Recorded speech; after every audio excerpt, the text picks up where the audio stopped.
kwa kuhani Ashimeleki, qui accourut effrayé au-devant de lui, mwenye alienda mbio na akasikia uoga mbele yake, et lui dit, na akamwambia, es-tu seul et il n'y a personne avec toi? juu ya nini uko wewe mwenyewe na hakuna mtu pamoja na wewe? Alors David répondit, David akajibia, le roi m'a donné un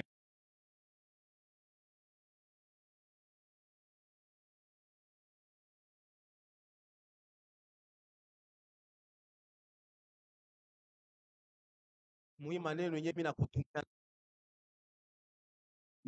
na ile amri yenyewe mimi nilikupatia. J'ai fixé un Imo yenyewe nitakutana na batu yangu. Alors David dit au sacrificateur, David mwenye aliambia mtu ule kuhani, qu'as-tu sous la main? uko na nini mkononi? Donne-moi 5 pains Unipatie mikate 5 pour ce qui se trouvera.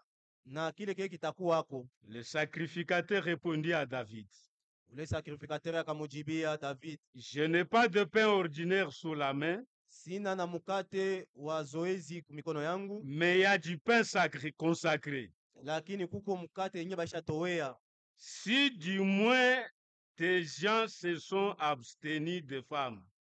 Kama inawezekana batu yako banaweza kweli kukatala. Kwa hiyo David répondit au sacrificateur, David akamujibia ule kuhani, nous sommes abstenus de femmes depuis 3 jours tunakuwa masiku 3 tuko na njaa, que je suis parti, na nilienda et tous mes gens sont purs. na batu yangu bote D'ailleurs, wakona mzuri, c'est là un acte profane. na ile haikuwa ya kuvunja. Il sera certainement aujourd'hui sanctifié par celui qui en sera l'instrument. Na hapa itakuwa kwa ule mwenyewe anapasha kweli kusafishiwa na kuvunja ile mkate. Alors le sacrificateur lui donna du pain consacré, Na mkuhani ule akaleta ile mkate yenye ilikuwa ishatolewa, car il n'y avait là d'autres pains que du pain de proposition. juu akukuwa tena mkate ingine yenye ilikuwa kwa isipokuwa paka ile On avait ôté de devant l'Éternel pour le remplacer par du pain chaud au moment où on l'avait pris. Istahili kweli bapate kutoa ingine bafasi ya ile yenye balitoa yenye kuna moto. Là, ce même jour, Sasa pale mulele siku un homme d'entre les serviteurs de Saül se trouvait enfermé devant l'Éternel. Mtu mmoja katikati ya batumishi ya Saulo alijikuta na yeye aishafungwa mbele ya wamilele. C'était un Édomite nommé Dog, Alikuwa Edomite, aliitwa Dog, chef de berger de Saül. mkubwa wa bachungaji ya Saulo. Le verset 9. Mstari wa 9. Le sacrificateur répondit, ule kuhani akajibia, voici l'épée de Goliath. Angalia, hii ndio mpanga ya Goliath. Le Philistin qui a tué dans la vallée de Térébinthe. Filistia ule mwenye kujua mle konde ilifungwa Les fautes. Si tu veux la prendre, kama unapenda kuibeba, prends-la, uibebe, car il n'y a pas d'autre ici. tu hakuna mwingine hapa. Et David dit, David akasema, il n'y en a point de pareil, donne-la moi. Hakuna mtu mwingine Saule, unipatie hayo. Remettons le service entre les mains du Seigneur. Tuache kazi ya Mungu mikono ya Bwana. Bien-aimé Père Céleste, nous venons de faire la lecture de ta parole. Nous n'en avons pas les capacités, Seigneur Dieu, pour parler à ton peuple, mais toi seul, tu es capable d'ouvrir les yeux du cœur. Tu es le seul capable de nous rendre attentifs à tes paroles et tu es le seul capable de donner l'explication correcte de la parole. Nous sommes venus dans un état de faiblesse.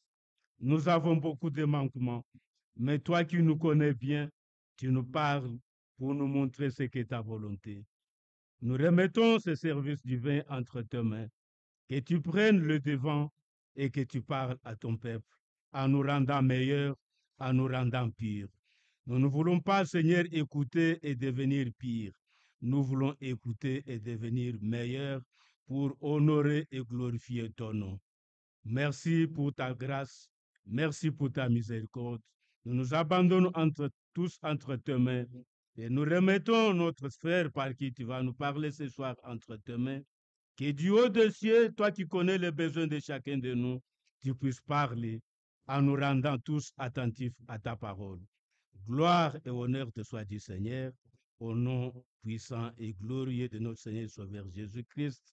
Nous t'avons prié ainsi. Amen. Nous saluons la présence de notre frère Monga au milieu de nous. Tunasalimia wapo wa ndugu Monga katikati yetu. C'est aussi une faveur que Dieu nous donne pour que nous puissions tous communier autour de sa parole. Ni neema yenyewe Mungu anatufanyizia tupate kuwa shie bote pamoja juu ya kusikia neno. Et Dieu a protégé son serviteur, notre frère Eder, pendant les voyages. Mungu alichunga mtumishi wake, alikuwa msafari na kumuleta hapa katikati yetu. Il l'a amené sain et sauf au milieu de nous. Na anamuleta katikati yetu bila kikwazo. Et c'est par son trichement que nous allons écouter la parole. Kupitia yeye ndio tutasikia neno. Car nous ne sommes pas venus pour nous regarder les uns les autres. Hatukuya hapa juu kuangaliana mmoja kwa mwingine. Nous sommes tous venus pour écouter Dieu nous parler. Tunakuya hapa juu kusikia Mungu kusema. Alors si vous avez le regard fixé sur un homme, kama mwemu na matazamo juu ya mtu, alors que Dieu vous aide, Mungu amisaidie, pour qu'on ne regarde pas aux hommes, tusiangalie batu, mais qu'on regarde à ce que Dieu dit. tuangalie Et que nous ayons les oreilles données par Dieu lui-même tuko na masikio yenye Mungu alitupatia yeye pour mwenyewe entendre ce qu'il dit. ya kusikia kile kinyo anasema. Les passages que nous venons de lire Hii andiko tunatoka mkusoma montrent tout simplement que David iko naonesha kusema Davida était affamé. alikuwa na njala, Mais le pain qu'il est allé demander et qu'on lui a donné, ile mkate alienda kulomba na yeye il balimupatia, n'en avait pas qualité pour manger. asikuwa na ile asikuwa na ile ya mwile niveau ya yeye Et il n'avait pas aussi qualité de récupérer le pain là pour s'en emparer. asikuwa na ile ya kubeba na ile mpanga juu apate kuwa nayo. Mais l'Écriture nous montre Andiko natuambia que David a mangé le pain qu'il ne fallait pas manger. Natuambia kusema David alikula mkate yenyewe Il yeye s'est astahili, emparé de l'épée pour laquelle il ne l'était pas destiné. anabeba na mpanga ile yenyewe haikukuwa hata yeye kubeba. Alors, si des communs de mortels, on regarde ça, Kama mtu akufa mwenyewe tunaangalia mwile namna inatendeka vile, on sort dehors, anatoka nje, on commence à faire le colportage. inaanza kusemewa na kusemewa. Vous savez, David a fait ceci. David alifanya hivi, D'ailleurs, le sacrificateur a fait cela. ule kuhani alifanya hivi. Cela est contredit par la parole. Inapinganisha neno. Comme il a fait ça, Vile alifanya hivi, Dieu doit certainement le punir. Mungu anapasha kweli kubazibu. Mais Dieu, dans sa manière de faire, Mungu mnamna yake yeye kufanya, il veut que tous nous ayons l'amour dans nos cœurs. anapenda tukue na mapendo ndani ya mioyo Et yetu. que quelle que soit la faute du frère, Hata kama udhaifu wa quelle que ndugu, soit la faiblesse du frère, hata makosa ya on ndugu, n'a pas droit de continuer à colporter. hatuna na ruhusa ya kwanza kwenda On n'a kuisema pas sema. droit de continuer à critiquer. Hatuna na ile ruhusa ya kuendelea kusema L'amour sema. couvre une multitude de péchés. Mapendo inafinika wingi wa makosa. Et c'est comme ça que Dieu, Ndio kwa maana Mungu au lieu de punir celui qui a commis la faute, bahali ya yeye kuadhibu ule alifanya il kubaya, va s'occuper de ceux qui font les rapportages. sasa anaenda kwanza kupiga bale batu benyewe Car kusema cela, sema. c'est aussi une interdiction. Basi kwa ile banatukataza tusifanye bile. Chacun doit faire ce que Dieu lui demande de faire. Kila mtu afanye kile kenye Mungu alimfanya. Le jugement est à la portée de notre Dieu. Mambo ya kukata maneno inaangalia. Nous n'avons pas qualité de juger un frère sur ce qu'il a fait. Sie hatuna na pale juu ya kwanza kuhukumu bantu Et au contraire, mais kwa kinyuma ya de prier pour lui tunapasha kumwombea pour qu'il revienne sur le droit chemin. juu apate kurudia munjia mzuri. Mais avec le colportage, Na kwanza kusema sema c'est tuer aussi votre frère. kuua ndugu yako. Nous l'avons lu le jour passé, Tuliisoma musiku ilipita. avec la langue, Na kupitia lulimi on tue beaucoup. tuko na uwa ba mingi. Plus que même celui qui a l'épée. Kupitia na ule mwenyewe na mpanga. Quand vous tuez l'influence d'un frère, Wakati unavunja ile uvutu wa ndugu en yako, parlant du mal de lui, wakati unasema vibaya juu yake, alors vous l'avez carrément enterré. pale unamuzika, Ce qui n'est pas bon, na kila kina ce kizuri qui n'est pas agréable. na kina kya kupendeza. Voilà pourquoi, Ndio kwa maana en des temps comme celui-ci, mwi wakati ishi tuko, chacun doit garder sa langue en bride. kila mtu achunge lulimi wake mulupango, Chacun doit faire attention à ce qui sort de sa bouche, kila mtu akuwe na maangalisho ya ile bile binatoka mkinywa kyake. car l'Écriture dit, Jua andiko inasema nous rendrons compte tutahesabiwa mabubaya de bote, toute mauvaise parole sortie de nos bouches. maneno yote yenye itoka mkinywa kyetu wataisambisha. La fin de toute chose est proche. Mwisho wa maneno yote Que imekaribia. Dieu nous rende sages et Mungu sobres atupatie tukuwe na hekima na benye kuwa na pour kiasi vaquer à la prière. juu ya kuendelea kuomba. On va chanter Taimba avant que notre frère vienne apporter la parole. sans entendre.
Tunasalimia makutano mjina ya Bwana Yesu Kristo Et nous remercions le Seigneur encore ce soir. na tunamshukuru tena Bwana magharibi ya leo. Personnellement, je remercie le Seigneur Kwa upekee namshukuru Bwana et je vous apporte des salutations, na nawaletea masalamu commençant par Colosie, kuanzia Kukolwezi, par Ditou Mweneditu et à Kamina aussi. na Kukamina tena.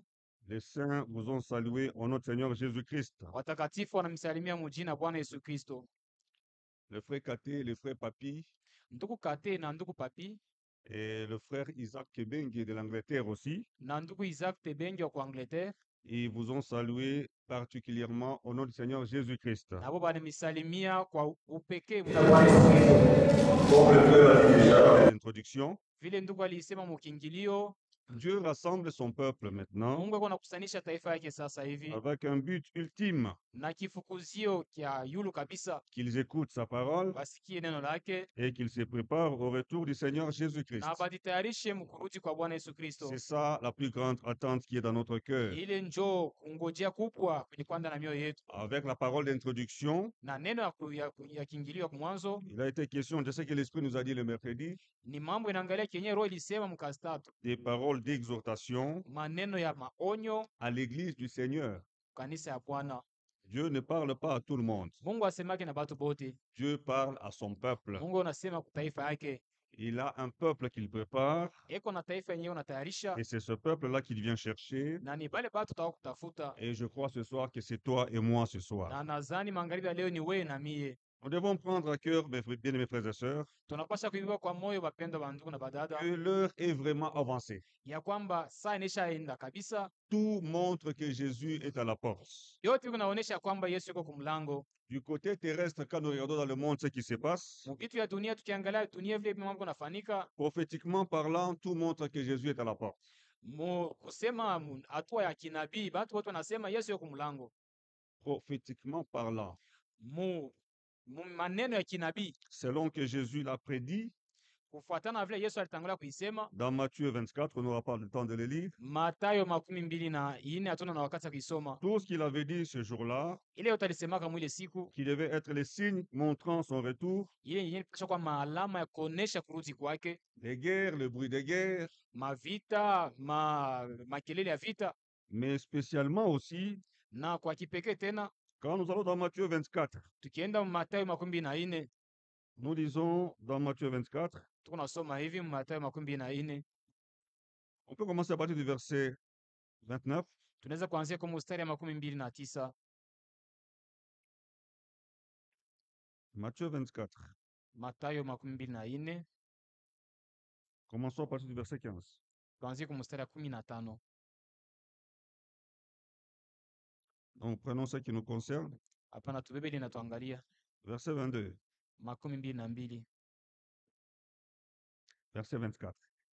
Car il se lèvera de faux Christ et de faux prophètes. Sababu kutatokeleaka bakristo babongo na banabii babongo, Ils feront des grands prodiges batafanyaka miujiza kubwa et des miracles, na maishara, au point de séduire, s'il était possible, même les élus. munamna kutongoza kama iliwezekana hata bateule. Voici, je vous l'ai dit d'avance. Maone nitangulia kubambia, Si l'on vous dit, ukakimiambia, si donc on vous dit, kama basi banabambia, voici, il est dans le désert, maone yeule mujangwa, n'y allez pas. musiendemo. Voici, il est dans les chambres, Yeule ko machumba, ne le croyez pas. musiaminie ile. Car comme l'éclair part de l'Orient et se montre jusqu'à l'Occident, Juu paka vile upinde natokaka kwa magharibi inenda kwa asubuhi, ainsi sera le retour du Fils de l'homme. njo gisi kurudi kwa mwana mutu kutafanika. En quelque lieu que soit le cadavre, Fashi yoyote ile kitumbe kinaweza kuwa maiti, là s'assembleront les aigles. pale njo patakusanika bantai. Verset 32. 32. Instruisez-vous par une comparaison tirée du figuier. Mupate kujifundisha na kulinganisha kwenye kutokea kumuti ya mzetuni, Dès que ses branches deviennent tendres wakati ile majani yake wala matawi yake et que les inachipuka feuilles poussent, na mayani inaota, vous connaissez que l'été est proche. munajua kwamba mvula inakaribia. De même, Vile tena quand vous verrez toutes ces choses, wakati mtaona bibiti yote, sachez que le Fils de l'homme est proche à la porte. mujua kwamba mwana mutu eko karibu sana kumlango. Nous devons dire Amen à ça. tunapaswa kusema amina kwa hii. Bien-aimés frères et sœurs, Bapenda bantu na badada, nous le voyons dans notre génération. tunaiona mkizazi yetu, C'était des choses prédites. ilikuwa ni vitu vyenye kutangulia Dieu kutangazwa. soit loué. Mungu asifiwe. Nous sommes la génération qui a vu ces choses s'accomplir. Tuko kizazi kenye kinaona hii mambo kufanika, Choses qui montrent vraiment que le Seigneur est à la porte. vitu vyenye kunaonesha kwamba Bwana iko kumlango. Il était aussi parlé dans Ésaïe chapitre 30, Na niweza kusema tena mu Isaya 13, des années et des années avant notre génération. miaka mingi mbele ya kizazi yetu hii, Dans Ésaïe le chapitre 30, mu Isaya 13 au verset 26, mustari ya 26, la Bible dit ceci. Biblia kunasema hivi.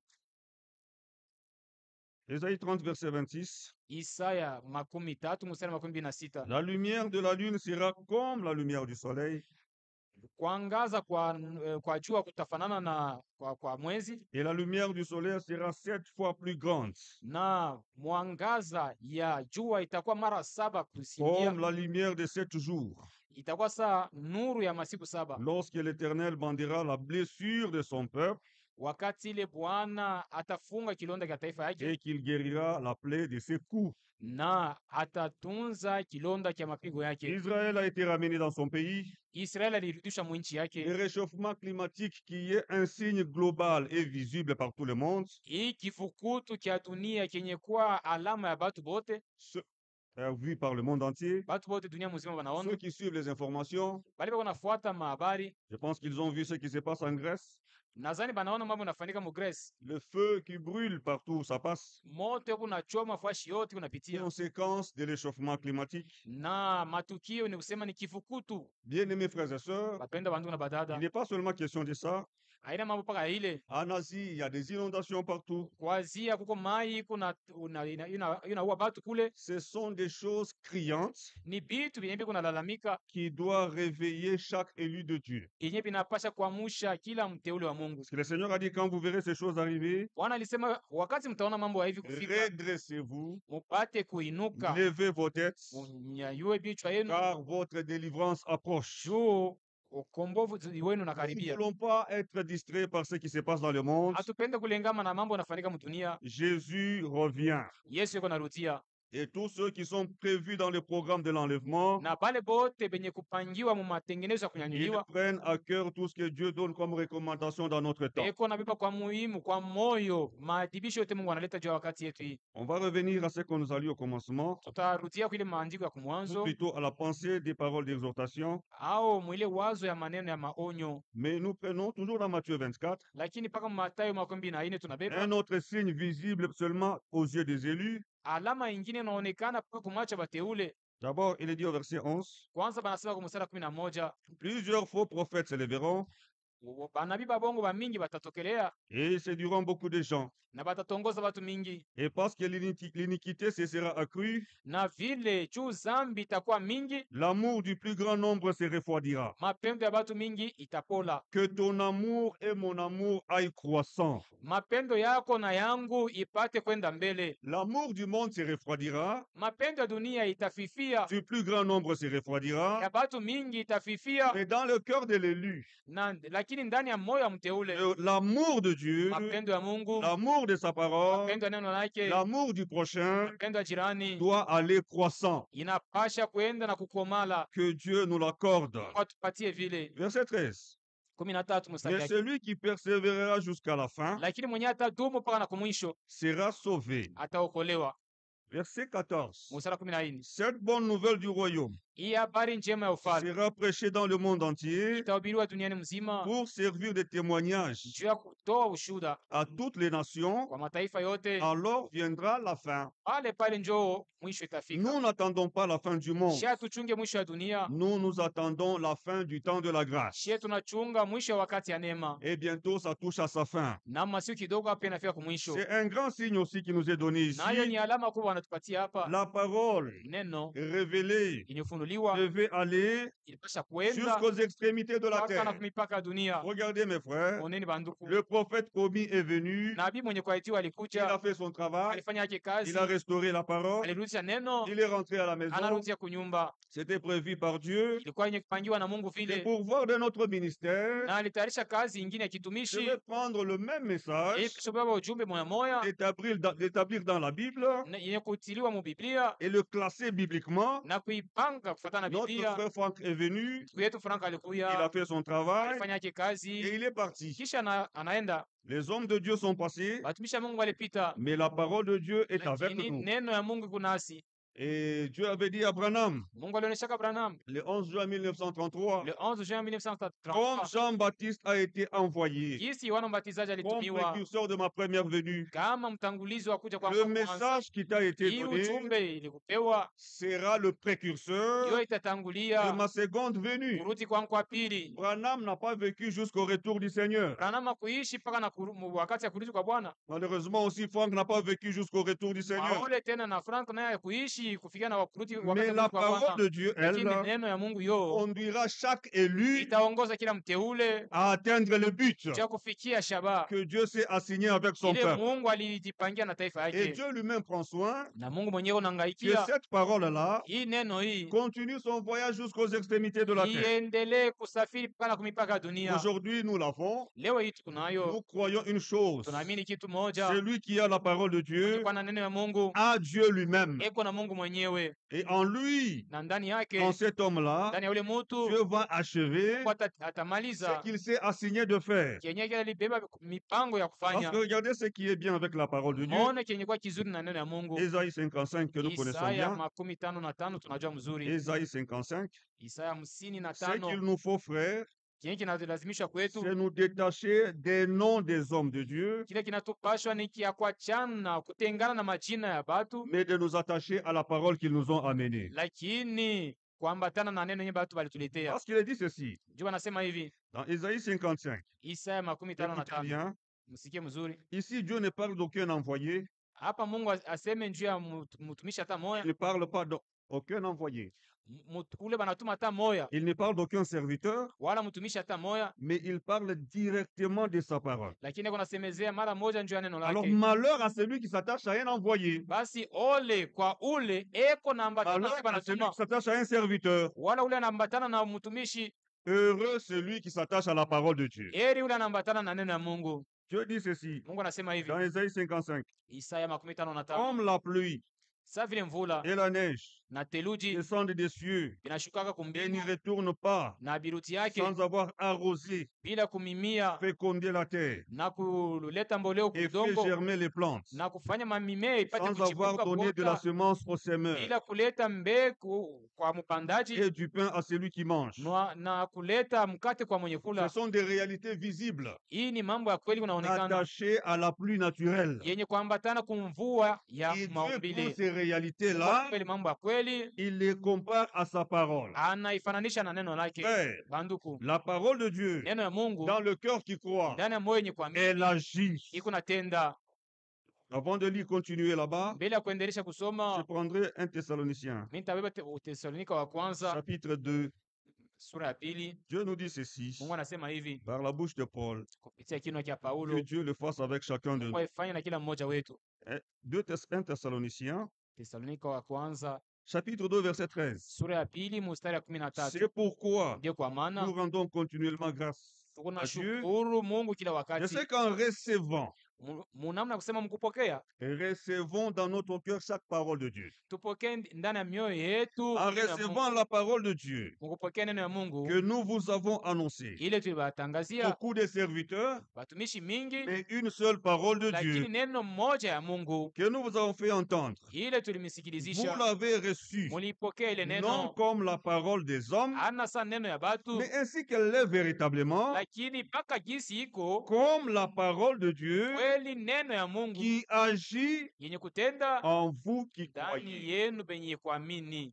Que notre Dieu soit loué. Mungu wetu asifiwe. Dieu n'envoie pas sa parole Mungu atumake neno lake pour autre chose. juu ya kitu kingine. Sa parole Neno lake vise l'action de Dieu lui-même. iko nafukuzia tendo ya Mungu mwenyewe, Elle est efficace, elle est puissante. iko na uwezo Hébreux chapitre 4, Waibrania sura 4 verset 12. mstari wa Et 12. nous faisons confiance à cette parole. Na tunatumainia hii neno Elle atteindra le but avec chaque élu de Dieu. itafikia shabana kila mmoja wetu. Hébreux 4, verset 12. Waibrania sura Car la 4 parole mstari de wa Dieu 12. Juu neno ya Mungu est vivante. ni yenye kuwa na uzima. Est-ce que je parle à une église de Dieu? Niko nasema kanisa ya Mungu hapa. Bien aimé, que Dieu nous vienne en aide. Wapenda Mungu atusaidie. C'est la parole de Dieu. Ni neno ya Mungu. Que Dieu nous vienne en aide. Mungu atusaidie. Car la parole de Dieu Juu neno ya Mungu est vivante iko hai et elle est efficace. na iko na uwezo. Je ne lis pas mes paroles. Mimi siseme maneno yangu, C'est la sisome parole de ni Dieu. neno ya Mungu. Ainsi, si vous pouvez la recevoir, ce sera une bonne chose. Na hivi ukipokea inaweza kuwa kitu kizuri. Car la parole de Dieu est vivante et efficace, Juu neno ya Mungu iko hai na yenye kuwa na uwezo, plus tranchante qu'une épée quelconque à deux tranchants, yenye kuwa na makali kushindia kipanga fulani kya makali ngambo mbili. pénétrante jusqu'à partager âme et esprit, Iko na ingia mu kipimo cha kutenganisha mafuta na nafsi, jointure et moelle.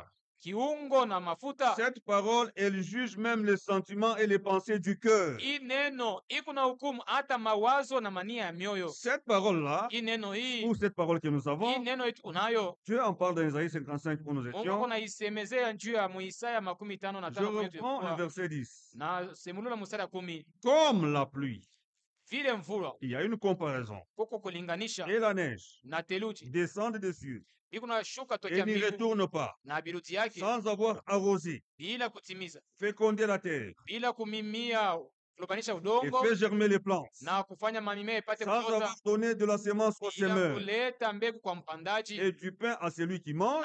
na kwa ule ko nakula Ce mkate. verset d'abord Hii mstari kwanza doit nous parler à chacun de nous. inapasha kusema na kila mtu. La parole de Dieu doit avoir son effet en toi et en moi. Neno ya Mungu inapasha kuwa na matukio ndani yako na ndani yangu. Le frère l'a dit ici, Ndugu alisema nous ne hapa, devons pas être des auditeurs oublieux. hatuwezi kuwa kusikia na kusahau Non, kisha kusikia. un élu, c'est un porteur de la parole de Dieu. Muteule eko ni ule anachukua neno ya Mungu. Et quand tu portes la parole de Dieu en toi, Ukichukua neno ya Mungu ndani yako. Jérémie 1, verset 5. Yeremia sura ya kwanza mstari ya 5. Non, c'est pas le verset 5. Ana mstari ya 5. Lisons dans Jérémie. Tuisome kwanza mu Quand vous Yeremia. gardez la parole de Dieu en vous, Ukichunga neno ya Mungu ndani yako, qu'est-ce qui arrive? ni nini kunafika? Jérémie chapitre 1, Yeremia sura ya kwanza le verset 11. mstari ya 11. La parole de l'Éternel me fut adressée en ces mots. Neno ya Bwana ikaniambia mwi maneno. Que vois-tu, Jérémie? Yeremia, unaona nini? Je répondis, je vois une branche d'amandier. Nikajibu, naona tawi ya mzetuni. Et l'Éternel me dit, Na Bwana akaniambia, tu as bien vu, unaona mzuri, car je veille juu niko na sur ma parole unakesha kuangalisha neno yangu pour l'exécuter. juu ya kuitimiza.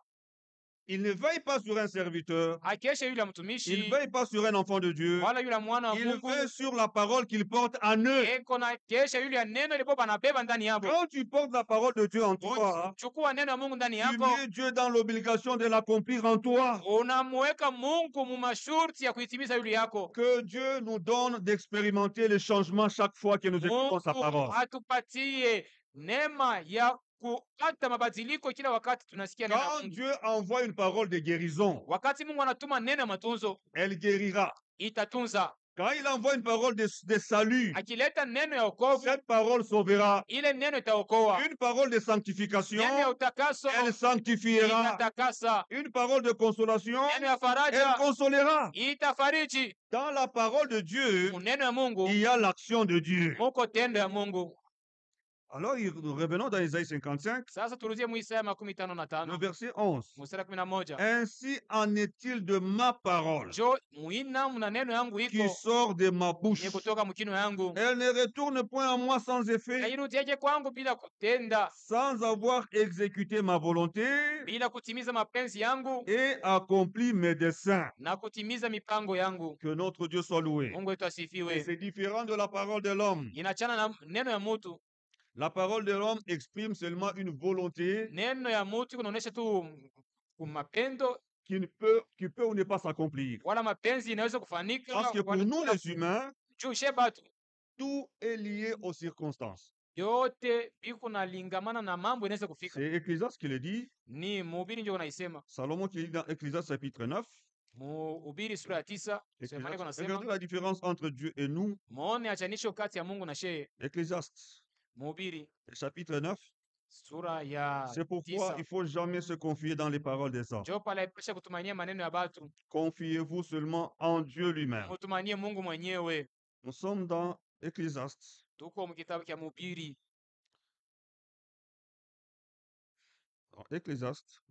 Mhubiri chapitre 9, verset 11. mstari ya 9. J'ai encore vu sous le soleil Niliona tena chini ya jua que la course ya kwamba mbio n'est point aux agiles, haina kwa batu ba nguvu, ni la guerre aux vaillants. wala vita kwa benye Ce bashujaa. n'est pas parce que tu es vaillant que tu gagneras toujours la guerre. Haina sema njoo huku mshujaa njoo tawina ile Non. vita, Ni le pain aux sages, wala chakula kwa mwenye hekima, ni la richesse aux intelligents, wala utajiri kwa benye ni akili, la faveur aux savants. wala fadhili kwa wataalamu. Pourquoi cela? Jua nini ile? Car tout pour eux Juu vyote kwabo, dépend du temps et des circonstances. vyote unaangalia ni saa kani na mambo kani nafika. Amen. Amen. Quelqu'un peut promettre avec toute sa volonté de Mtu faire quelque anaweza chose, kulaka na mapenzi yake yote, mais il peut arriver que les circonstances l'empêchent. inaweza kufika mambo ile nafika ile Il n'a pas inamzuiza. voulu ne pas le faire. Ashikutaka ile mambo imuzuize kuvitimiza, Il a voulu avec tout son cœur le faire. alipenda na moyo wake Mais comme c'est un kutimiza homme, kila lilaka, vile anabakia il est mtu soumis aux circonstances. na yeye anatiishwa Sa kumambo parole inafika. ne s'accomplira pas toujours. Neno yake ile wakati haiwezi kufika, Mais notre Dieu, lakini Mungu wetu. Psaume 33, Mazaburi 13:3, Psaume 33, Mazaburi 13:3 il dit ceci, nasema hivi, le verset 8e à cause du temps, mustari ya 8 njoo ya wakati, que toute la terre craigne l'Éternel. dunia mzima iogope Bwana. Oh là là, Amen. oh là là. Que Dieu nous vienne en aide. Mungu atusaidie. Bien-aimé, c'est la parole de Dieu. Bapendwa, ni neno ya Mungu. En tout cas, je ne sais pas à qui d'autre on peut lire ça. Aux gens qui sont Mishi sur la route, chukue à qui, je ne hii sais maneno pas. tuweze kuisomea Ce bandani. sont Watu les wa choses Mungu, appartenant aux enfants de Dieu. hii ni vitu vyenye kwa vya watoto ya Oh, Mungu. disons Amen à la parole de Dieu. Tuseme amina kwa neno ya Mungu. Si on ne dit pas Amen à ça, on va dire Amen à quoi? Kama tuseme amina kwa hii, tutasema amina kwa nini? Bon, continuons. Que Tuendeleshe. toute la terre Dunia mzima craigne l'Éternel. iogope Bwana. Que tous les habitants du monde tremblent devant. Wakati ya dunia bote watetemeke mbele yake. Aucune raison. Na sheria moya Car il dit juu yako nasema et la chose arrive. na kila nasema kinafika. Ça, c'est Dieu. Hii ni Mungu. Il ordonne Eko naagizia et elle existe. na kinaonekana. L'Éternel renverse les desseins des nations. Bwana eko naharibisha mipango ya mataifa. Aucune nation ne peut anéantir les desseins de Dieu. Na hakuna taifa hata moja duniani inaweza kuharibu Mais lui, mipango ya Mungu. l'Éternel, peut renverser tous les desseins des nations. Lakini ye Bwana anaweza kuharibu mipango yote ya Il mataifa. anéantit les projets des peuples. Eko naharibu matengenezo ya mataifa. Les desseins de l'Éternel Mipango ya Bwana subsistent à toujours. iko na tumu kwa lote, Et les projets de son cœur, na matengenezo ya moyo de wake génération en génération. kizazi na kizazi Et le kingine. verset 12 aussi est Mstari wa important. 12 nayo ni ya lazima. Heureuse la nation Heri ile taifa dont l'Éternel est Dieu. ambayo Bwana ni Mungu. Heureux le peuple Heri ile taifa qu'il choisit pour son ile héritage. ana chakula kama urithi wake. Et ce peuple-là, c'est toi et moi. Na hii taifa ni wewe na mie. Notre Dieu dit, Mungu wetu anasema et la chose arrive. na kitu kinafika, Et il n'est pas soumis aux circonstances. na yeye mambo inaweza kufika, haiwezi kumuharibu. Non, Hapana. nous sommes dans Daniel. Tuko mkitabu ya Danieli. Daniel chapitre 2. Danieli sura ya 2. Dieu n'est pas sous les circonstances. Mungu hana chini ya mambo inaweza Dieu est kufika. au-dessus des circonstances. Mungu ako yulu ya mambo kunafika. Nous sommes dans Daniel. Tuko mkitabu ya Danieli. D'abord, Daniel dit ceci. Danieli kunasema hivi. Verset 20. Danieli kwambia. Daniel chapitre 2, verset 20.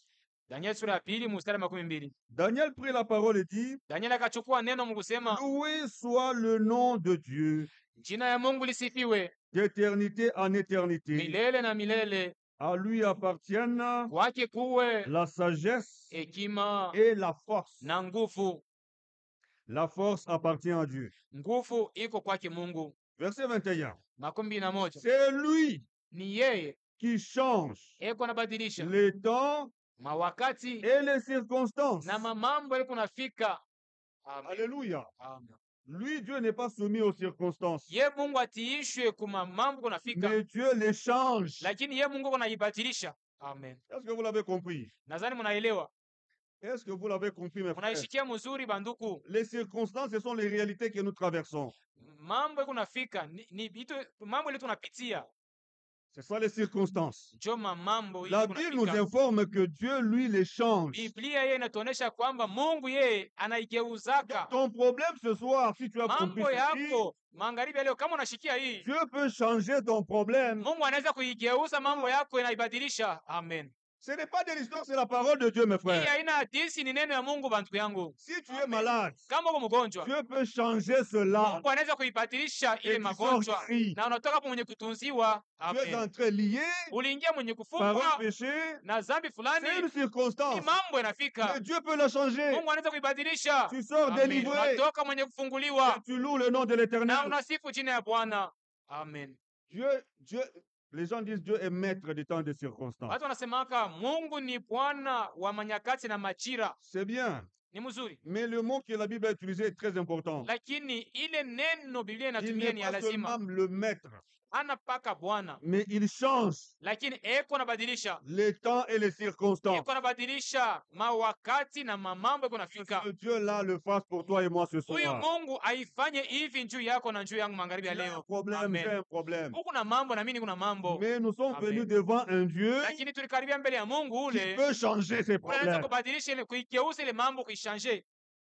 Sortons-le de l'histoire. Tumutoshe Mungu mu mambo ya zamani. C'est un Dieu réel. Ni Mungu wa kweli. En Jésus, il a dit, Ndani ya Yesu alisema, là où deux ou trois pali pote wawili wala watatu s'assemblent en mon nom, wanakusanyika mjina yangu, je suis niko au milieu d'eux. katikati yabo. Donc ce soir, Magharibi ya leo il est du nombre. eko katikati yetu, Il est au rendez-vous. eko hapa pa Que le Seigneur mapatano. vous bénisse. Bwana wabariki. Regardez mes frères, Angalia mandugu, partout où nous avons touché concernant la parole de Dieu, kwashi yote tuligusa kuangalia mambo ya neno ya Mungu, tout est clair. yote biko wazi. Dieu ne veille que sur sa parole. Mungu ako na kesha juu ya neno lake. Alors il est inutile Juu anasema de faire des discussions haina wakati ya sur kufanya les mabishano porteurs de la parole. juu ya bale banachukua neno ya Mungu. Le plus important, Kia lazima c'est que la parole de Dieu te parvienne. neno ya Mungu ikufikie, Que tu la uipate portes en toi nawe uibebe ndani yako et qu'elle agisse. na itende.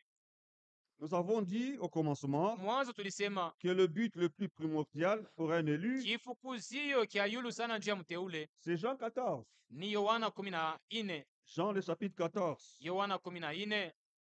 Qu'est-ce que nous poursuivons? Tunafukuzia nini? C'est ça le plus important. Jo kia lazima ni hii Ce que Jésus a dit kienye Yesu alisema depuis le verset 1er, kuanzia mstari ya kwanza, que votre cœur ne se trouble point. moyo wenu usifadhaike kamwe. Amen. Amen.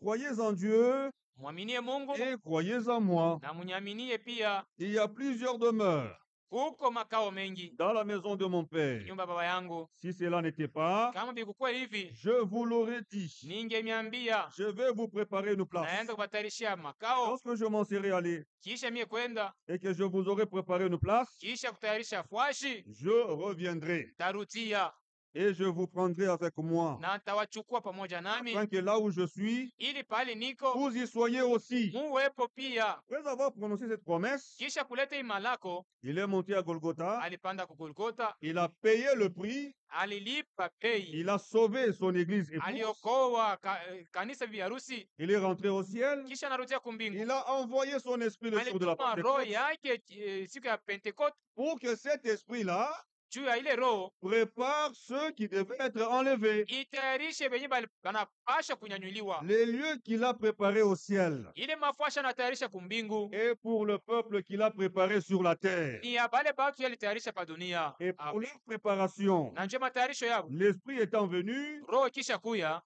il a annoncé la parole alitangaza neno dans tous les âges mo vizazi au vyote travers des messagers que Dieu a envoyés. kupitia wajumbe wale Mungu Et dans alituma. notre temps aussi, Na mu wakati yetu puisque tena dans Apocalypse, il est dit, juu ni mufunuo, balisema Apocalypse, ufunuo, le chapitre 1 et le chapitre 2, sura ya kwanza na sura ya pili, il est bien parlé là-bas. banasema tu wazi.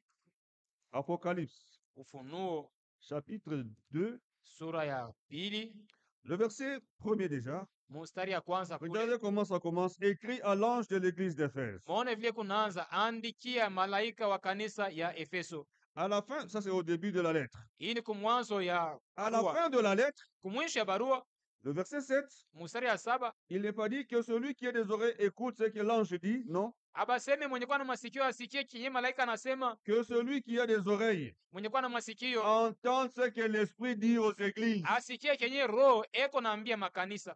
Alléluia. Amen. Nous comprenons que par le messager, Tunaelewa kwamba kupitia mjumbe ce n'est pas l'homme qui a parlé, haina mtu jo alisema, c'est Dieu qui a parlé par son esprit. ni Mungu jo alisema kupitia roho yake, Et la chose est restée la même na ile mambo ilibakia vile jusqu'au 7e âge. kufika na mkizazi kia 7 Au 7e âge de l'Église.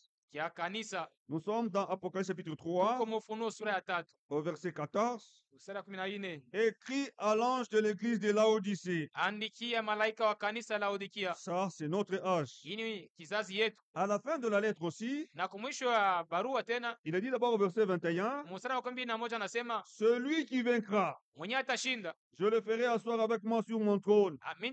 mitamwikalisha pamoja na mie Comme juu ya moi kiti j'ai cha enzi, vécu, vile mimi et je nilishinda me suis assis avec mon Père sur son na trône. nilikala na baba yangu pa kiti Que yake. celui qui a des oreilles Mwenye kuwa na masikio entende ce que l'Esprit dit aux églises. asikie kenye kanisa iko naambia Dans makanisa. notre génération aussi, Wakati yetu hii tena l'Esprit a parlé. roho ilisema, Et l'Église épouse na kanisa bibi harusi n'écoute pas les hommes, haisikiake batu, elle écoute l'Esprit de Dieu parlant à son Église. inasikia roho ya Mungu kusema kwa kanisa yake, Et c'est ça la préparation. na njo matayarisho Dans ile. chaque réunion, Mukila ça ne mikusanyiko doit pas être un homme qui nous parle. hapiwezi kuwa mutu eko Ça nasemezana doit nasi, être l'Esprit qui nous parle. inapasha kuwa roho eko nasema nasi.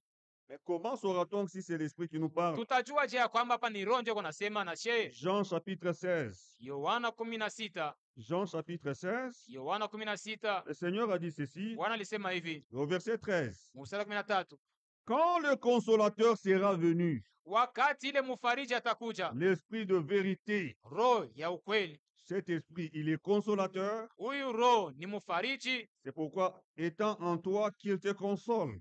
jo kwa maana mwenye kuwa ndani yako akufariji. Il est l'Esprit de Amen. vérité. Ye ni roho ya ukweli, Il vous conduira atamiongoza en toute la vérité. ndani ya ukweli yote. Quand l'Esprit parle, Wakati roho nasema, elle utilise toute la vérité. Il utilise toute la vérité. iko natumia ukweli yote, Car il ne parlera pas de lui-même, juu hata ajisemezea mwenyewe, mais il dira tout ce qu'il aura entendu. lakini atasema ile yote atasikia, Et il vous annoncera les choses à venir. na atamitangaziaka vitu vile viko nakuya. Verset 14. Mstari 14, Il me glorifiera na atanisifu wala parce qu'il kunitukuza, prendra de ce qui est à moi juu atabebaka kenye kwa kyangu et vous l'annoncera. na atamitangazia kyo. Quand le Saint-Esprit parle au travers d'un homme, Wakati Roho Mtakatifu iko nasema kupitia mutu, il ne glorifiera jamais un homme.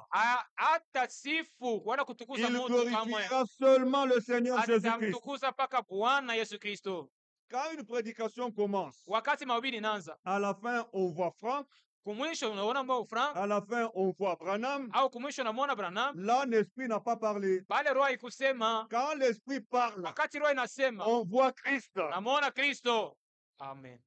Il me glorifiera. Atanitukuza wala kunisifu. L'Esprit ne remplacera jamais l'envoyé par celui qui a envoyé. Non. Roho atabadilishaka mjumbe wale ule banatuma kwa Parce ule que atumiwa. Jésus a dit, Juu Yesu alisema le maître est plus grand que son serviteur. Bwana anashindia mtumishi wake. Que Dieu vous bénisse. Mungu awabariki. Vraiment que Dieu nous vienne en aide. Kweli Mungu Et en ce temps atusaidie. ici, Na mwi wakati c'est l'Esprit qui nous a parlé. ni roho njo alisema nasi. Nous attendons le retour du Seigneur Jésus. Tunachunga kurudi kwa Bwana Yesu Maintenant, Kristo. regardez mes frères. Muone sasa banduku. On ne sera pas enlevé juste parce qu'on a la promesse. Non. Tutanyanyuliwa tu njuu kuna malako, hapana. On sera enlevé parce qu'on est prêt. Tutanyanyuliwa njuu tuko tayari. Je ne Amen. sais pas si vous l'avez saisi. Sijue kama unashika hii mawazo. Amen. C'est pas seulement de dire Jésus revient, je vais partir qui compte. Ana tu kusema Yesu yuko narudia, mimi nitaenda, njo kia lazima. Non. Hapana. Quand Jésus revient, Wakati Yesu il anarudia, doit trouver un peuple prêt. anapaswa kukuta taifa Et tayari, c'est ce peuple-là qui sera na enlevé. ni ile taifa njo itanyanyuliwa. Le frère a dit à Tuko ilisema l'introduction mwanzo trois choses très capitales. vitu tatu vya lazima. Celui qui se prépare à l'enlèvement, Ule yuko anatayarisha il kunyanyuliwa, fait ces trois choses-là. yuko anafanya vile vitu vitatu, Il écoute, yuko nasikia, il reçoit la parole anapokea neno, et il la met aussi en pratique. na yuko naitia tena matendo. Amen. Il écoute, Yuko il nasikia, reçoit et il anaipokea met en pratique. na anaitia matendo ile neno. Ça, c'est un élu. Hii njo mteule, Ce n'est pas seulement un auditeur. ana tu msikilivu. Jacques l'a dit, Yakobo alisema mettez en pratique la parole. muweke wala mutende neno. Est-ce qu'on peut dire amen à ça? Tunasema amina kuhii. Ne vous bornez pas seulement à l'écouter, Mushibakie tu en vous mukuisikia, trompant par vous-même par de faux raisonnements. kujidanganya mwe wenyewe kwa mawazo ya bongo. Nous devons demander la grâce à Tunapaswa Dieu, kuomba neema ya Mungu, lui qui nous a révélé sa parole, yeye mwenyewe alitufunulia neno lake, de nous rendre aussi capables ya kutuwezesha tena de la mettre en pratique. ya kuitia matendo. Tout vient de lui, mes frères. Yote vinatokea ni kwake bandugu. Regardez, Angalieni, il a conditionné l'entrée alileta kanuni njoo ya kuingia, à faire sa volonté. njoo ya kutimiza mapenzi yake. N'entrera Ula ataingia que celui qui fait sa volonté. mpaka mwenye kutimiza mapenzi yake.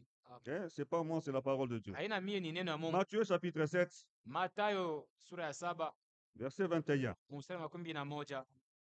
Ceux qui me disent Seigneur, Seigneur, Bale beko naniambia Bwana Bwana, n'entreront pas tous dans le royaume des cieux. abataingiaka bote mu ufalme wa C'est mbingu. au pluriel. Ni Mais qui kuwingi, entrera? lakini ule ataingia ni nani? C'est celui-là seul. Ni ule peke yake, Pas qui écoute ma volonté, hana mwenye kusikia mapenzi qui connaît ma yangu, volonté. mwenye kuijua, Celui-là seul ule peke yake qui fait la volonté mwenye kufanya mapenzi de mon Père qui est dans les cieux. ya baba yangu mwenye kwa mbingu. Moi, je dis amen à Mimi ça. nasema amina kwa hii. Dans Hébreu chapitre 10. Mu Waebrania sura ya 10. Hébreu chapitre 10. Je ne sais pas, y a-t-il quelque chose que je devais prêcher que je ne prêche pas ou quoi? Ou bien je suis étranger, je ne Mimi sais pas. sijue kuko kitu nilipasha kuhubiri au mimi sikuhubiri au niko mgeni mbiko je mimi sijue. Allons-y. Twende. Nous sommes dans Hébreu chapitre 10. Tuko mu Waebrania sura ya 10. Le Seigneur dit encore ceci. Bwana kunasema tena hivi. Verset 36. Mstari wa 13 na Car 6. vous avez besoin de persévérance. Jo, muko lazima na kutumu. Que celui qui a besoin de la persévérance dise amen à ça. Mwenye kwa lazima na kutumu aseme amina kwa hii. Afin que après, Ili kisha pas avant, ana mbele après avoir accompli la volonté de Dieu, kisha kutimiza mapenzi ya Mungu, vous obteniez ce qui vous est promis. mupokee kile balimilaka. Amen. Alléluia. Amen. Après avoir accompli Kisha la kutimiza volonté de Dieu, mapenzi ya Mungu, il y a une grâce que nous avons reçue de la part du Seigneur. iko neema tulipokea kwa C'est de Bwana, connaître sa volonté. ni ya kujua mapenzi yake. Connaître la volonté de Dieu Kujua mapenzi ya Mungu n'est pas donné à tout le monde. abailete kwa watu C'est bote, un mystère ni siri révélé à ses enfants. iliyofunuliwa kwa watoto yake. Amen. Ephésiens chapitre 1. Waefeso sura ya kwanza. Dans Ephésiens chapitre 1, Waefeso sura ya kwanza le verset 9. mstari ile narudia, Nous Yes, faisant connaître, benye kutujulisha nous, lui, yeye mwenye nous faisant kutufahamisha, connaître eko le natufahamisha mystère de sa volonté, siri ya mapenzi yake selon le bienveillant dessein kufuatana na mapenzi yake qu'il avait formé en lui-même. ile alitunga ndani yake mwenyewe. Dieu nous a révélé le mystère de sa volonté. Mungu alitufunulia siri ya mapenzi yake, Et ça, c'est une grâce. na hii ni neema.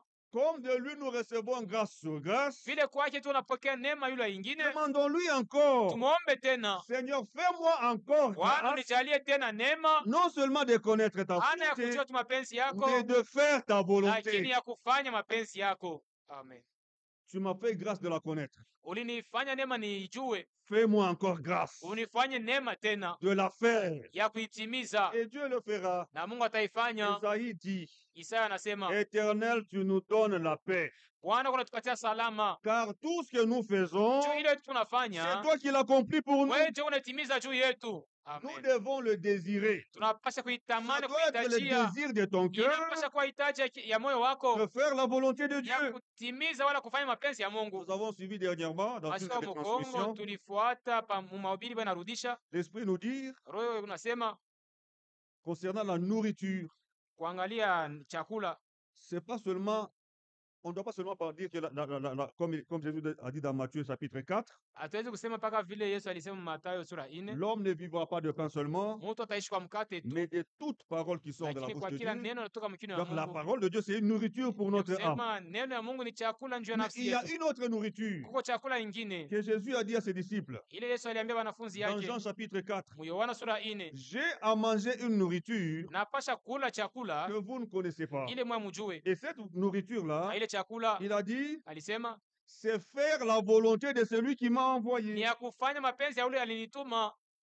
Faire la volonté de Dieu Kufanya mapenzi ya Mungu doit devenir une nourriture pour toi et pour na hiyo inapasha kuwa chakula njuu yako na njuu une yangu. nourriture, c'est une chose dont on ne peut pas s'en passer. Chakula ni kitu kinawezi kusula, On ne peut pas vivre sans. hawezi kuishi bila ile chakula.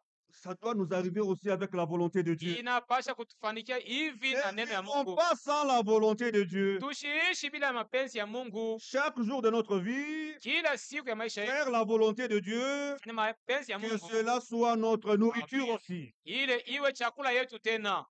Amen. Comme nous ne supportons pas de dormir affamés, Mpaka vile hatutaweza kulala na njala, ne supportons pas aussi de dormir sans faire la volonté de Dieu. tushishike tena kulala bila kutimiza mapenzi ya Mungu. Que Dieu nous vienne en Amen. aide. Mungu atusaidie. Je me laisse inspirer par ce que le frère a dit au commencement Niko najiachilia kuongozwa na ile ndugu alisema kumwanzo, concernant les exhortations que nous avons entendues le mercredi. kufuatana ile maonyo tulipata mkazi tatu. Ce sont des choses petites, Ni vitu kidogo mais très capitales lakini vya lazima pour les élus qui doivent être juu enlevés. ya bateule bale wanapasha kunyanyuliwa. Vous savez, mes frères, Mnajua bandugu yangu, le diable a son domaine. shetani eko na hatua yake, Dieu aussi a son domaine. Mungu na eko na mafuashi yake. Là où le diable vit, Fuashi ile shetani eko naishi, Dieu n'y vivra jamais. Mungu ataishi kamwe kule. Là où Dieu vit, Kwenye Mungu ako naishi le naye, diable n'y vivra jamais. shetani naye ataishi ko kamwe. Or, toi et moi, Chapo wewe na mie, Dieu veut habiter parmi nous. Mungu anataka ikale katikati yetu.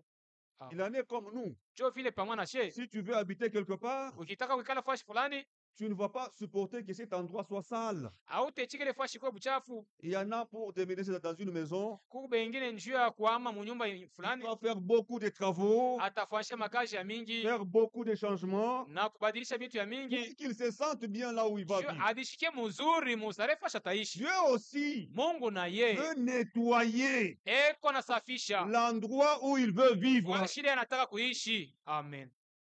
Le lieu d'habitation de Dieu à Lubumbashi, Fashi ile Mungu eko naikala mu Lubumbashi ce n'est pas dans cette ville, non. haina muhimu, C'est en nous, parmi nous. ni katikati yetu.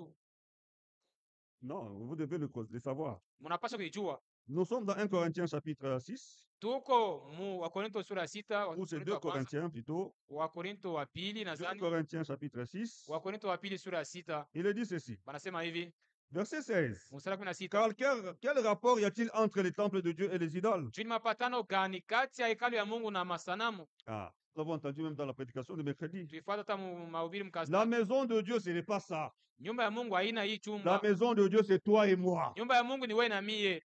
Amen. Car quel rapport y a-t-il entre les temples de Dieu et les idoles? Juu ni mapatano gani kati ya hekalu ya Mungu na Car masanamu? nous sommes les temples du Dieu vivant. Juu sheye tuko hekalu ya Mungu mzima, Comme Dieu l'a dit, vile Mungu mwenyewe alisema, j'habiterai nitaikala et je marcherai au na milieu d'eux. nitatembea katikati yenu. Je Yabo serai leur Dieu kwa Mungu wabo, et ils seront mon na peuple. wao watakuwa taifa yangu. Alléluia. Amen. Et en bas, il recommande même la séparation Na kule chini eko na kizia kutengana de tout ce qui n'est pas de lui. na kile kiote kina kyake. Ce n'est qu'en ce moment-là Ni njoo mwili wakati que le verset 18 dit, njoo mstari 18 je nasema, serai pour vous un père. mimi nitakuwa juu yenu Et vous baba, serez pour moi des fils na et des mtakuwa filles. juu yangu batoto banaume na Dit le banamuke. Seigneur Tout-Puissant. Njoo hivi Bwana Mwenyezi Que anasema. notre Dieu soit loué. Mungu wetu asifiwe. Dieu veut nettoyer son domaine. Mungu anataka kusafisha fwashi yake yeye Il kuikala. veut se créer un Éden Anataka kujifwanshia Edena. où il va reprendre la communion avec son enfant. Fwashi ile atarudisha upatano wala Mais ushirika na le mwana diable wake. aussi Lakini shetani naye il désire vivement vivre parmi nous. eko na tamani naye kuishi kabisa C'est pourquoi katikati il yetu. cherche à créer des choses Ndio pale eko natafuta kuleta bitu qui feront qu'il se sent sorti bien dans l'église de Dieu. vile vitafanya naye ajisikie mzuri mukanisa ya Mungu. Parce que la seule chose qu'il poursuit, Juu kitu moja kiena c'est fukuzia toujours l'œuvre de Dieu. ni paka ile kazi ya Mungu Depuis le commencement, tangia mwanzo, il est toujours à côté de ce que Dieu fait. eko paka pembeni ya kile Mungu unafanya, Mais Dieu veut que par sa parole, lakini Mungu anataka kupitia dans neno son lake église, kanisa yake tout soit mis à sa place. vyote biwe pahali Que yavyo, tout ce qui le dérange puisse sortir. vile vyote vinamwangaisha vitoke. Amen. Amen. Que Dieu vous bénisse. Mungu C'est aibariki. pourquoi, regardez, il y a une écriture qui m'est venue à l'esprit. Muone Dans kwa 1 andiko moja ilikuwa Thessaloniciens, mwakili mu Tesalonika wa pili, 1 Thessaloniciens, Tesalonika wa kwanza, où les deux choses sont liées déjà. kule hii vitu viwili vinapatana, L'enlèvement kunyanyuliwa et les exhortations qui précèdent l'enlèvement. na maonyo ile inatangulia kunyanyuliwa. 1 Thessaloniciens chapitre 4, Tesalonika wa kwanza sura ya 4 à partir du verset 9, kwanza kumustari ya 9 ou plutôt à partir du verset 13 wala kumustari ya 13 jusqu'au verset 18, tuende kushimamia kumustari ya on 18. parle du retour du Seigneur de l'enlèvement. Sema njoo ya kurudi kwa Bwana na kunyanyuliwa. Au chapitre 5, Mstari ya 5 sura ya 5 il est parlé de la paix entre Israël et les nations, et les iko nations nasema arabes, njuu ya salama kati ya Israeli na mataifa ya Kiislamu, qui est aussi un signe du retour du Seigneur. nayo ni alama ya kurudi kwa Bwana. Maintenant, il commence à dire ceci. Sasa naanza kusema hivi, Nous sommes dans 1 Thessaloniciens, tuko mu wa Tesalonika wa kwanza chapitre 5. sura ya 5 Il dit ceci, nasema hivi à partir du verset 5e. kuanzia kumustari ya 5 Verset 4. Mais vous, frères, sura ya 4, vous mwe n'êtes banduku, pas lakini dans les ténèbres. hamuna makiza. Je Amen. le répète.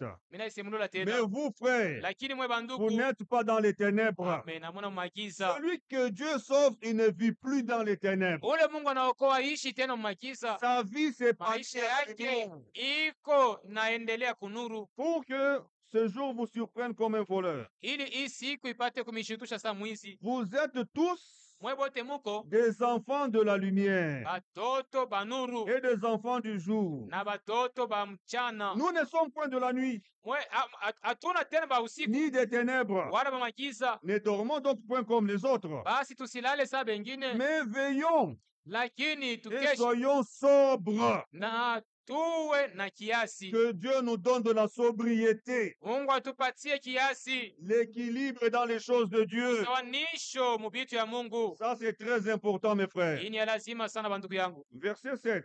Mustari ya Car 7, ceux qui dorment, dorment la nuit, juu penye kulala banalalaka ni bushiku, et ceux qui s'enivrent, s'enivrent la penye nuit. kulefika ni bushiku, Mais nous qui sommes du jour, lakini she penye kuwa ba nous qui mchana, attendons le retour du Seigneur, she penye kuchunga urudi kwa Bwana, soyons sobres, uwe na kiasi, ayant revêtu la cuirasse de la foi penye kuvaa kofia ya imani et de l'amour, na ya mapendo, et ayant pour casque l'espérance du salut. na penye kwa Écoutez, na kofia yenye kuwa matumaini ya wokovu.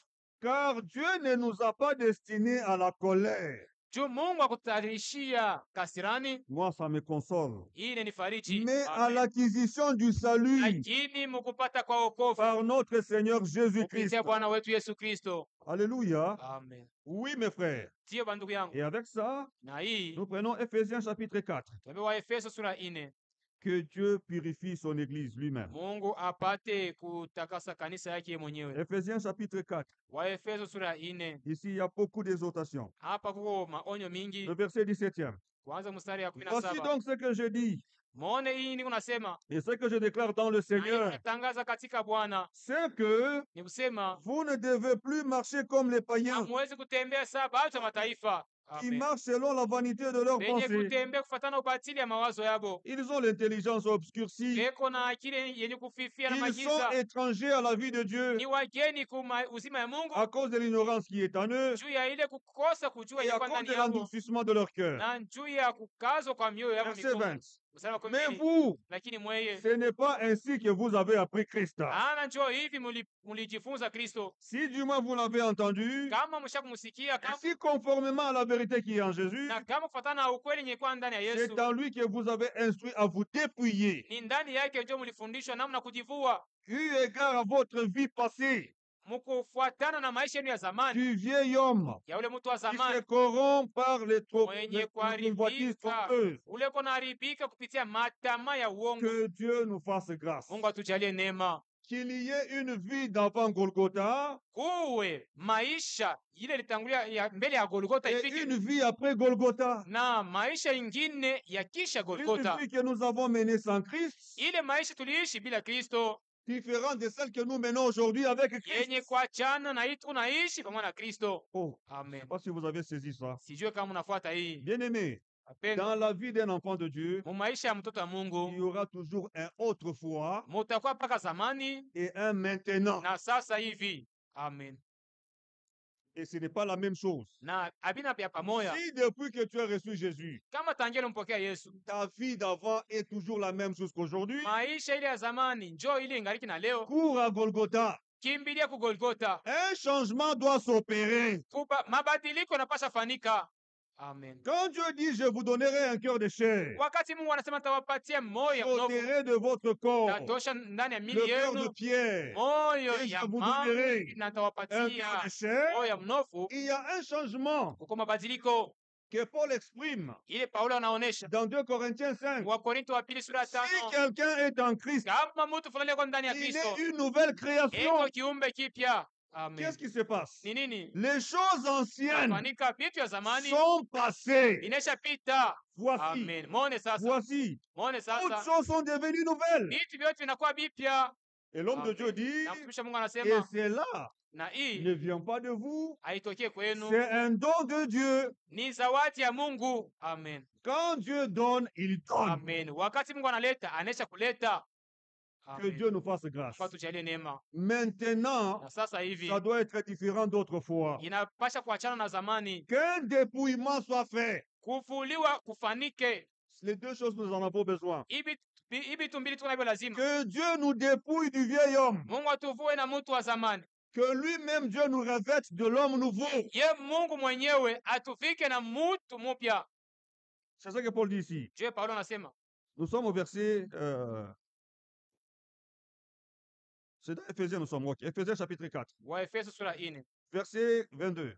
Eu mstari wa égard à 12. votre vie passée du vieil homme, Mkuangalia maisha yenu ya zamani Kisha ya kama mtu wa pale zamani kumpatia mwenye trompeuse. kuharibika kupitia et à être renouvelé na apate kutiliwa upya dans l'esprit de votre intelligence ndani ya roho ya akili et yenu à revêtir l'homme nouveau, na kuvaa mtu mupya créé selon Dieu, kumbia kufuatana na Mungu dans une justice ndani ya et une uwaji sainteté. na utakaso que produit la utakatifu, vérité. ile ukweli kunatoa. À cet homme nouveau, Na kwa huyu mtu mupya il y a des choses qui lui sont dites. kuko vitu vile wanamwambia Au verset 26. mstari wa 16, Si vous vous mettez en colère, kama unasirika ne péchez point. hapana kutenda zambi. Amen.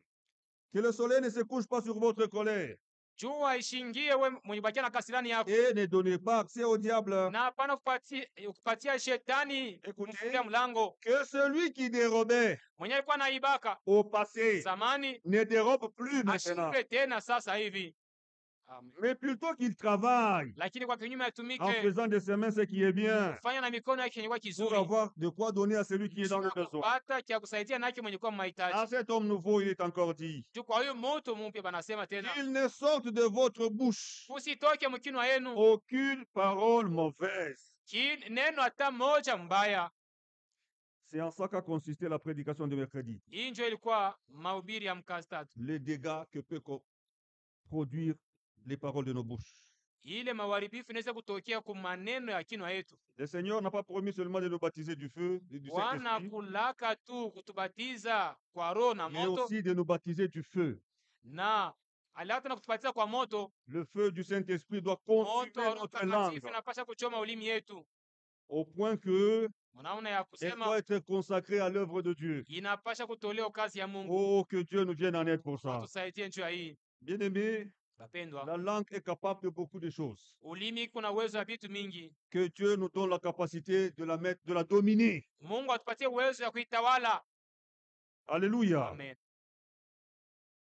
Mais Lakini s'il y a lieu, kama inawezekana quelques bonnes paroles maneno mzuri qui fulani servent à ye l'édification. kunasaidia kwa majengo. Moi, je le dis chaque fois, Mimi nasema kila wakati, l'édification ne doit pas venir seulement de la chair. majengo haiwezi tokea pa kumimbali. Oui, nous voudrions que chaque ministère nous édifie. Tunataka ndiyo kila utumishi tujenge, Ça ne s'arrête pas là. haishie pale. Selon la Bible, Kufuatana na Biblia, nos paroles aussi maneno nayo doivent nous édifier les uns les autres. inapasha kutujenga pamoja na wengine. Amen. Que Dieu nous vienne en aide. Mungu atusaidie Et communique une grâce na kutangaza neema à ceux qui l'entendent. kwa wenye kuisikia.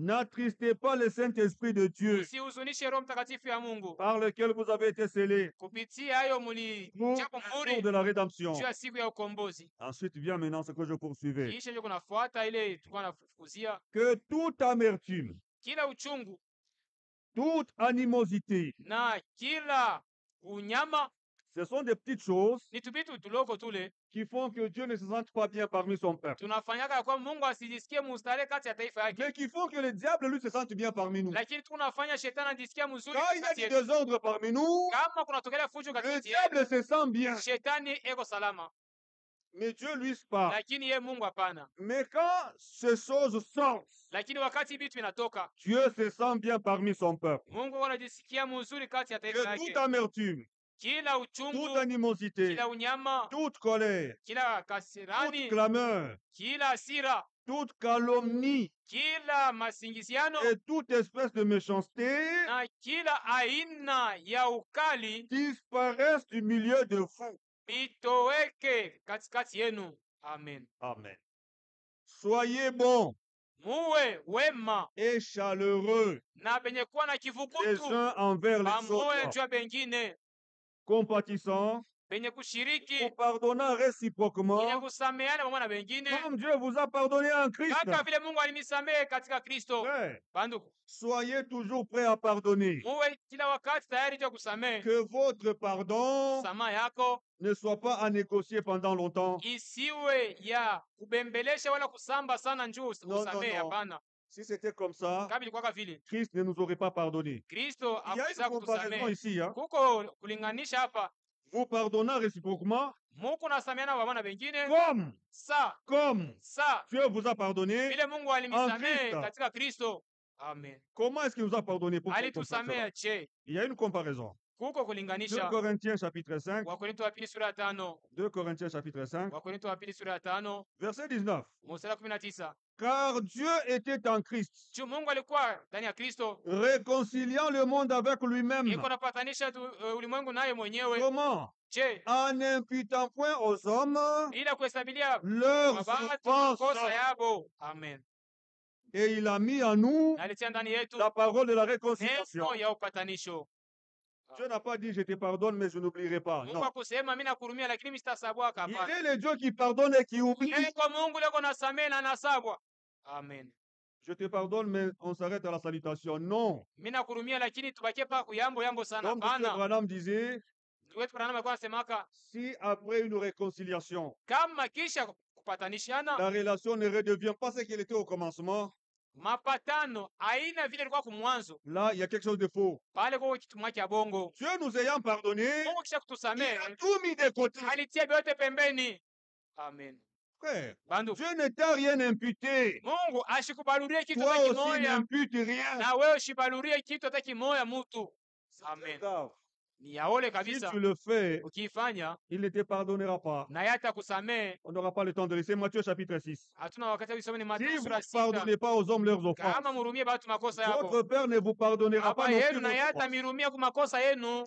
Terminons Tumalize avec 1 Pierre, na Petro wa kwanza chapitre 2. sura ya Il y pili. a des choses d'exhortation ici aussi. Hapa ni onyo tena, Sommes au verset 1er tuko kwa mstari ya de kwanza, 1 Pierre. barua ya kwanza ya Petro. Rejetant donc toute malice, Penye kutupa basi kila ujanja, qu'il n'y ait pas de malice parmi nous, kusiwe ujanja katikati yetu.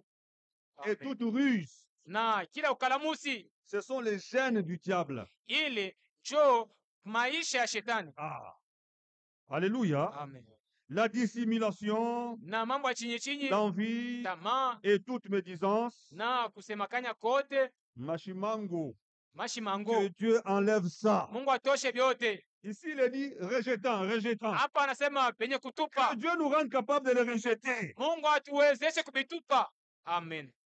Après avoir rejeté, kisha kuvitupa. désirez maintenant, Sasa muhitaji comme des mutamani enfants isa nouveau-nés, batoto penye kuzalika un lait spirituel et pur, maziwa ya kiroho na afin que par lui safi, vous ili croissiez kupitia yeye pour mukomale le salut. juu ya wokovu. Si vous avez goûté Kama muionja que le Seigneur est ya bon, kwamba Bwana ni mwema, approchez-vous de lui, mumkaribie. pierre vivante, Mawe iliyo hai rejetée par les hommes, yenye kutupiwa na mais batu, choisie et lakini yenye précieuse kuchakuliwa yenye devant thamani Dieu. mbele ya Mungu.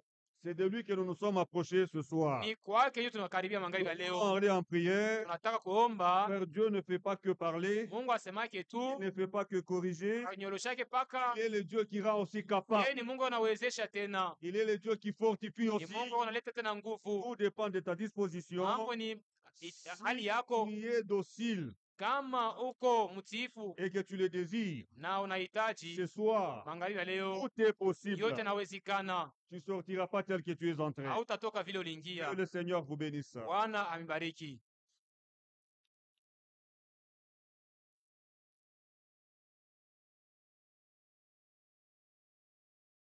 Que notre Dieu soit loué. Mungu wetu asifiwe. Nous allons nous lever pour prier, Tutasimama nje ya kuomba tout en sachant que c'est lui qui nous prend en charge, lenye kujua sisi mwenye babu zito yetu, tout en sachant que nous avons une nouvelle nourriture. lenye kujua sisi tuna chakula ingine. La nourriture, ce n'est pas seulement écouter la parole, Neno ina paka kusikia mais chakula c'est ina paka aussi kusikia mettre neno la parole de Dieu en na pratique. ni kutia tena neno la Mungu En tout matendo. cas, ça a été bien dit, Hii walisema que mzuri cela prenne place dans nos cœurs. na hii ipate fuashi mioyo yetu. Élevons nos voix. Kwansema sauti yetu. Bien-aimé Père Céleste, gloire et honneur te soient dit.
Prends-nous entre tes mains afin que tu accomplisses ta volonté au milieu de nous.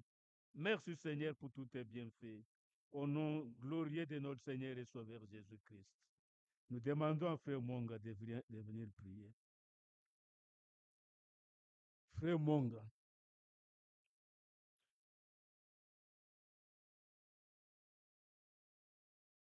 Seigneur Dieu, pour ce soir, nous Njoo disons, magharibi ya nous disons leo encore merci. tunakwambia tena asante. Parce que ce que tu es en train d'opérer au milieu de nous Ndio kenye unafanya katikati yetu dépasse notre entendement. kinashindia kuelewa kwetu. Ô Dieu de l'éternité, O Mungu wa milele, quelle joie est la nôtre ni furaha gani yetu en nayo entendant que nous sommes ton édifice. juu ya kusikia kwamba tuko Et que majengo toi, yako, Dieu, tu as besoin d'habiter ili partout. Mungu uko lazima na kutikala katikati Ce yetu. n'est pas l'édifice qui se rend propre, Haina majengo yenye kuwa ya mais lazima, c'est celui qui veut habiter l'édifice qui le rend propre. lakini ule mwenye kutaka kuikala njo yeye C'est unaitayarisha. pourquoi ce que nous te demandons, Ndio Seigneur, kwa maana kile tunakuomba que Bwana, tu places dans nos cœurs uweke ndani ya mioyo yetu la pensée de l'éternité.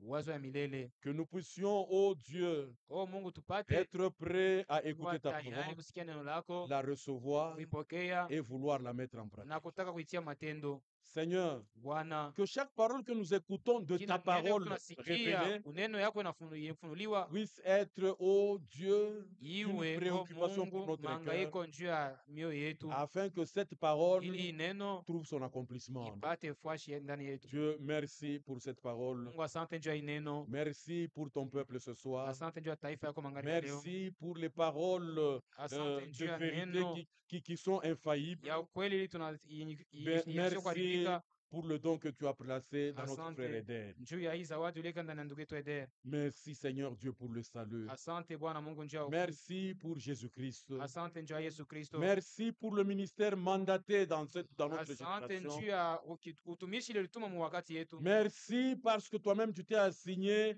de terminer ton œuvre avec Asante. victoire. Asante vile wewe mwenyewe ulibeba mipango ya kumaliza kazi yako na ushindi. Seigneur, nous nous abandonnons à toi. Bwana, tunajiachilia kwako. Fais de nous ce que bon te semble. Fanya nasi kile Car il kinakupendeza. est écrit, Juu imeandikwa, tout concourt au bien de ceux qui aiment le Seigneur. vyote vinasaidia bali kumpenda Bwana. Bénis-nous sur notre chemin de route. Utubarikie mu njia ya Et kurudia. donne encore l'occasion, Na utupatie tena wakati si dimanche sera pour kama nous, wakati takuwa tena juu que yetu. nous venions encore t'écouter. Mjuma tukue Et kukusikia qu'à tena. tout moment, Seigneur, Na kila wakati tel que nous Bwana, venons d'écouter ta parole, tukija kusikia neno chaque fois lako. que nous sommes en train, en prière, Kila wakati tunaomba, en train d'exprimer notre désir, tunaonesha mahitaji en yetu. rapport avec ce que nous avons Hata na entendu, kile tunasikia, Seigneur, Bwana, du haut des cieux, tokea mambingu puisses-tu exaucer. upate kujibu. Merci Seigneur Dieu. Asante Bwana Mungu, Nous nous confions entièrement en toi, tunajitoa kwako dans le précieux et glorieux jina tamani de notre Seigneur et ya Sauveur Bwana Jésus-Christ. mwokozi wetu Yesu Kristo. Amen. Amen. Que Dieu bénisse notre frère Eder. Mungu abariki ndugu yetu Eder. Vous savez, si on a été attentif, Mnajua kama tulikuwa basikilivu, un seul mot suffit neno moja tu inatosha, pour être plein de joie unaweza kujazwa na furaha et en paix. na salama. Ça ne demande pas beaucoup de paroles. Hailombe pa maneno mingi. Dieu agit Mungu kunatenda avec ceux qui lui sont favorables. na bale wanampendeza. Nous avons des salutations. Tuna masalamu. Notre sœur Monica Mouyabi, Dada yetu Monica Muyabi, notre frère Ariel Kubenga, ndugu yetu Ariel Kubenga Glory Sheikh, na ndugu Glory Sheikh, Sami Chamala, Sami Chamala, sœur Marie Kubenga, dada Marie Kubenga, sœur Persil Bopé dada Persil Bope et frère Laurent Ariel. na ndugu Laurent Ariel. C'est dans le nom de notre Seigneur Jésus-Christ que nous sommes salués. Na banatusalimia ni mujina Bwana Yesu Kristo. Et nous saluons aussi ceux qui ont suivi ce service. Na tunasalimia bote balifuata hii. Et nous nous remettons tous entre les mains du Seigneur. Sisi tunajaza mikono ya Bwana. En écoutant la parole, Kusikia neno, si on est malade, ukiwa mgonjwa, nous l'avons entendu, tulisikia la parole elle-même guérit. neno yenye kunatunza. Donc, il ne faut pas nécessairement qu'on vienne en ligne de prière. Non, non. Haina tu ya lazima kwa kutafuta Dieu maombi. dit en envoyant sa parole, Mungu anasema mkutuma neno lake, sa parole les a guéris. neno yake C'est libatunza. un problème de foi et de Mambo ya confiance. imani na kutumainia. Que Dieu vous bénisse. Mungu aibariki. Allons tous dans la paix du Seigneur Tuende bote msalama ya Bwana. et si telle est sa volonté, Kama ni mapenzi yake, nous allons encore nous retrouver tutakutana tena. dimanche. Mjuma, Frère Mpoye est déjà à Kinshasa. ndio mpoonyesha fika Kinshasa. Je crois que d'ici peu sera au milieu de nous. Nadhani masiku kidogo atakuwa katikati yetu. Mais prions pour tous les serviteurs de Dieu. Lakini tuombe watumishi ya Mungu bote. Il n'y a pas de petits et de grands. Hakuna Mais quand quelqu'un parle, quand quelqu'un se met devant le peuple pour parler, on ne regarde pas aux hommes, mais qu'on soit attentif à la parole qui est dite. Sinon, on sera perdu. Et le frère a fait un très bon commentaire en lisant Isaïe 55. Makumi tano na tano. Dieu s'adresse directement à son peuple. Mungu unasema mara moja kwa taifa yake. Venez et écoutez. Kwa kusikia. Il ne s'est pas adressé aux ministres ni aux serviteurs, non, non. Bie batumishi hapana. Directement au peuple. Mara moja kwa taifa. Alors ceux qui sont de Dieu Ilikuwa baki Mungu. sont attentifs à ce que Dieu dit et ce que Dieu fait. Beko basikilivu kile Mungu anasema na kile Mungu anataka. Allons tous dans la paix du Seigneur. Twende pote msalama ya Bwana.